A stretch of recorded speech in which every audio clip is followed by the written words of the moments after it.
1, Narrator 3, Mr. Bunny and Mo. Hello, my name is Chloe. Today I will be Narrator 2, Narrator 4, Ivy, Student 1, Student 2, Miss Moore, Roger, and Alice. We'd like to present you The Principal's New Clothes by Stephanie Colmanson. The Principal's New Clothes. Mr. Bundy is the principal of PS88. He is also the sharpest dresser in town. His students never miss a day of school. They like to see what he is wearing. Looking good, Mr. B, They always say. Mr. Bunny has so many clothes. He can go a whole month and not wear the same suit twice. Sometimes he trains a long time just to show off. One day, a man and a woman who said they were tailors called on Mr. Bundy. They said, "We make a suit that suits you fine." But they were not really tailors, they were tricksters. "Greetings, Mr. B," said Ivy. "How would you like to buy an amazing, one-of-a-kind suit?" "I have so many suits already," said Mr. Bunny. "Ah, but this is no ordinary suit. It has special powers." "Say no." "What do you mean?" asked Mr. Bundy. Mo looked to his left, then he looked to his right. Then he whispered in Mr. Bundy's ear, "We make our clothes from special cloth.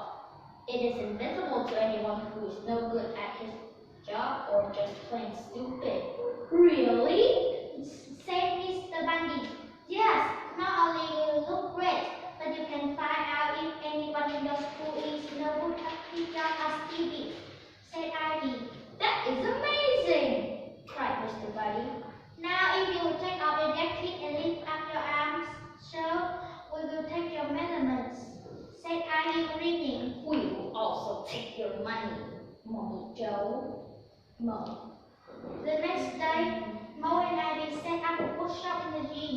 It was not long before the whole school heard about the amazing class and wanted to see it. Students asked to be excused to get a drink of water. Then they ran to the gym to pick. Teachers said they were going next door to borrow chalk. Then they ran to the gym too, but no one could see a thing. By the end of the week, Mr. Bundy began to wonder what his new clothes looked like. But he was also a little worried. What if he could not see the cloth? So he sent his vice principal, Miss Moore, to have a look. Miss Moore was smart and good at her job. She would have no trouble seeing the special cloth. Miss Moore hurried to the gym. She knocked on the door.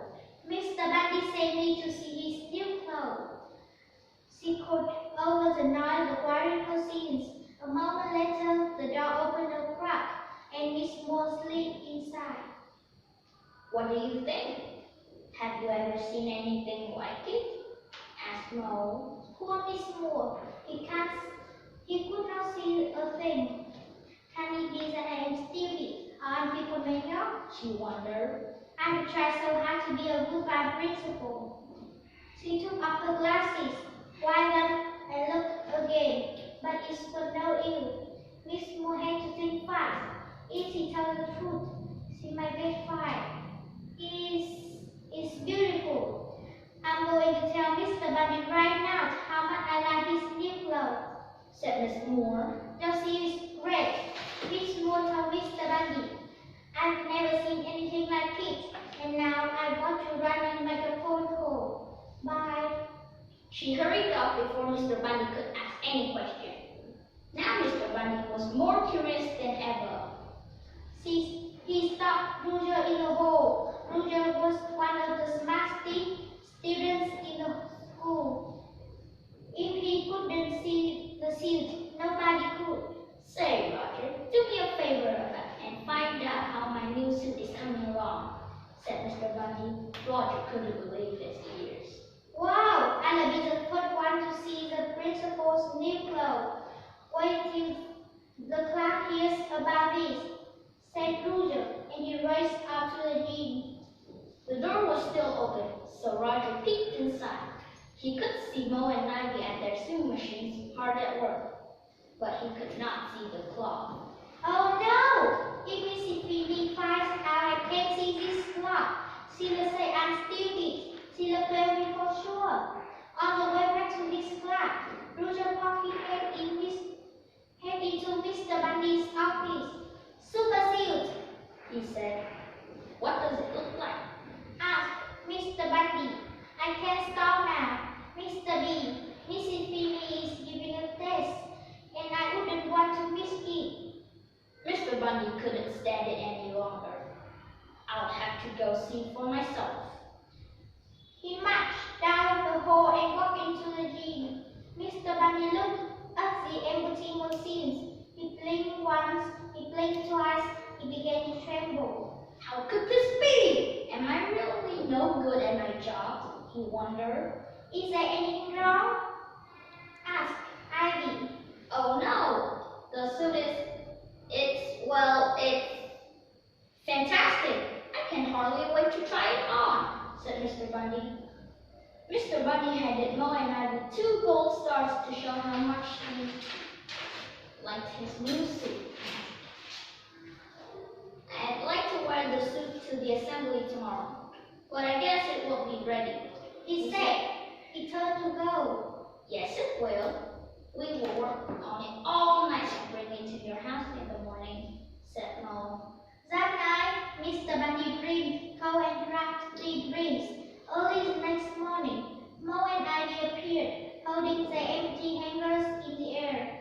Ivy waited in the other room while Mo had Mr. Bundy put on his new clothes. You must be careful stepping into the pantry. This cloth is very delicate, said Mo. Ivy tried not to look at Mr. Bundy. She asked, Aunt John's new clothes light is almost like having nothing on at all, isn't it? Mr. Bundy stared at himself in the mirror. He prayed that the rest of the world was smarter and faster than he. Are you coming to the assembly? Asked Mr. Bundy.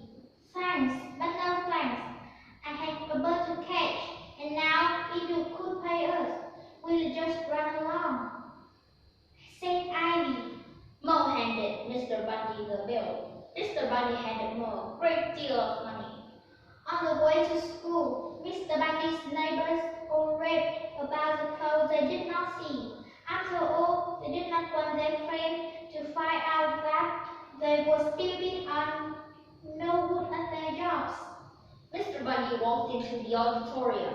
As he walked down the aisle, he could hear whispers all around him. Mr. Bundy thought he must be the only stupid person in town. Suddenly, a kindergarten child called out, "The principal's in his underwear." That did it. Everyone burst out laughing. The truth has been told. Mr. Bundy and the teachers and students knew they had been tricked. No one has been willing to tell the truth because they were worried about what others would think of them. Mr. Bundy stood on stage, red in the face, knees shaking from the chill, but not for long. The kids and teachers wanted to hang Mr. Bundy. They began passing up shirts and square pants, jackets and ties and caps. Soon Mr. Bundy had a new suit. "Looking good, Mr. B," called Roger from the back row. Mr. Bundy called the kindergarten child up onto the stage.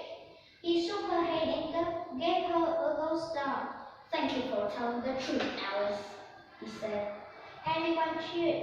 They knew Mr. Bundy was smart and good at his job, and they all agreed Mr. Bundy was still the sappy dresser in town. The end. Thank you for listening.